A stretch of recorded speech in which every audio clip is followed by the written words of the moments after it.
Assalamualaikum warahmatullahi wabarakatuh. Alhamdulillah, wassalatu wassalamu ala rasulillah. Segala puji hanya milik Allah Tuhan semesta alam, pemilik kerajaan langit dan bumi, serta singgasana arsy yang agung. Solawat serta salam semoga selalu tercurahkan kepada junjungan kita, Nabi besar Muhammad Sallallahu Alaihi Wasallam, serta para sahabatnya, dan juga para pengikutnya hingga akhir zaman nanti. Pada kesempatan kali ini, Sobat Santun akan berbagi kisah tentang azan terakhirnya sahabat baginda Nabi Shallallahu Alaihi Wasallam, Bilal bin Rabah. Berikut kisahnya. Semua pasti tahu bahwa pada masa Nabi, setiap masuk waktu sholat, maka yang mengkumandangkan azan adalah Bilal bin Rabah. Bilal ditunjuk karena memiliki suara yang indah. Pria berkulit hitam asal Afrika itu mempunyai suara emas yang khas. Posisinya semasa Nabi tak tergantikan oleh siapapun, kecuali saat perang saja, atau saat keluar kota bersama Nabi. Karena beliau tak pernah berpisah dengan Nabi, kemanapun Nabi pergi. Hingga Nabi menemui Allah Ta'ala pada awal 11 Hijrah. Semenjak itulah Bilal menyatakan diri tidak akan mengumandangkan azan lagi. Ketika Khalifah Abu Bakar memintanya untuk jadi muazin kembali, dengan hati pilu nan sendu Bilal berkata, biarkan aku jadi muazin Nabi saja. Nabi telah tiada, maka aku bukan muazin siapa-siapa lagi. Abu Bakar terus mendesaknya, dan Bilal pun bertanya, dahulu, ketika engkau membebaskanku dari siksaan Umayyah bin Khalaf, apakah engkau membebaskanmu karena dirimu apa karena Allah? Abu Bakar hanya terdiam.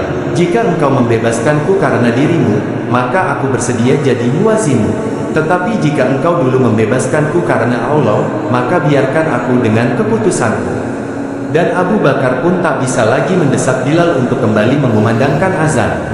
Kesedihan sebab ditinggal wafat Nabi Shallallahu Alaihi Wasallam terus mengendap di hati Bilal radhiyallahu anhu. Dan kesedihan itu yang mendorongnya meninggalkan Madinah. Dia ikut pasukan Fath Islami menuju Syam, dan kemudian tinggal di Homs, Syria. Lama Bilal radhiyallahu anhu tak mengunjungi Madinah, sampai pada suatu malam, Nabi Shallallahu Alaihi Wasallam hadir dalam mimpi Bilal, dan menegurnya, ya Bilal, wa ma hazal jafar. Hai Bilal, kenapa engkau tak mengunjungiku? Kenapa sampai begini?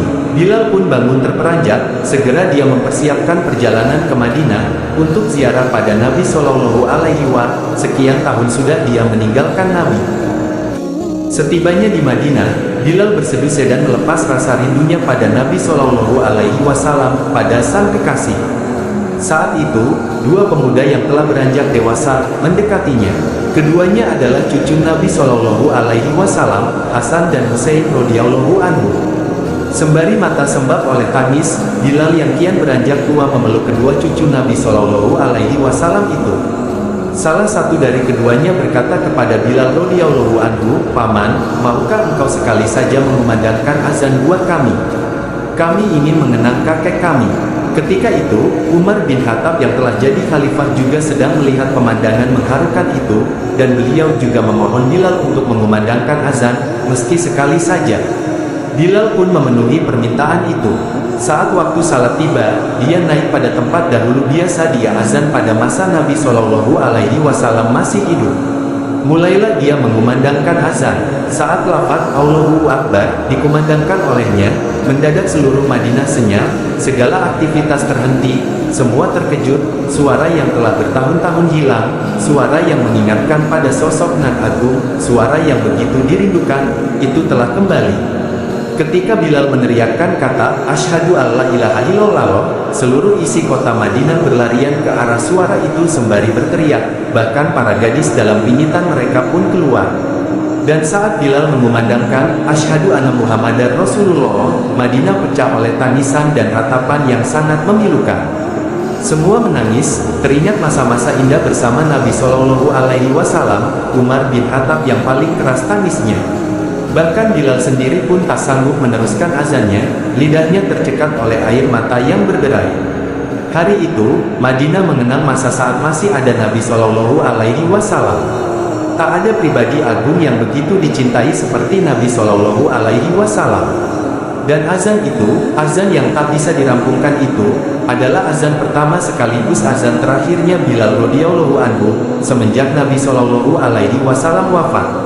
Dia tak pernah bersedia lagi mengumandangkan azan, sebab kesedihan yang sangat segera mencabik-cabik hatinya mengenang seseorang yang karenanya dirinya derajatnya terangkat begitu tinggi.